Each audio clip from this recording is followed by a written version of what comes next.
Faransi finitigiw ka dagayɔrɔ min n'a bɛ wele ko 43e bima n'a tun filɛ nin ye Port Bouel kɛra Côte d'Ivoire finitigiw ta ye.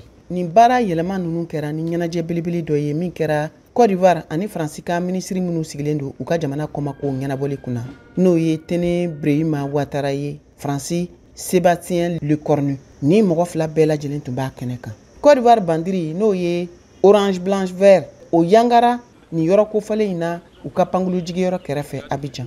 Faransi finitigiw ka nin kulu in n'o ye 43e biman ye tɔgɔ labanna ka yɛlɛma. Faransi bɛna yɛlɛma de don a ka baaraw la nka u bɛna to kɛrɛfɛ. Lecornu ye nin fɔ. U ka finitigiw n'o ye armée française ye n'u ka baara tun bɛnnen don jihadi jɛkulumaw kɛlɛli ma ye u bolominɛw kɔni bɛɛ lajɛlen cɛ ko bɛnkan sira fɛ walima jagoya la ka bɔ nin yɔrɔ kofɔlen in na ka kɔn o ɲɛ. Février kalo san 2022 Mali fɛnɛ tun ye laɲini kɛ ka dan sigi Faransi ka kɛlɛbolo Barkhane ka baaraw la. San kelen o kɔfɛ Burkina Faso dara o kan ka fara o kɛrɛfɛ jamana tɔw kan i n'a fɔ Niger, Tchad ani Sénégal.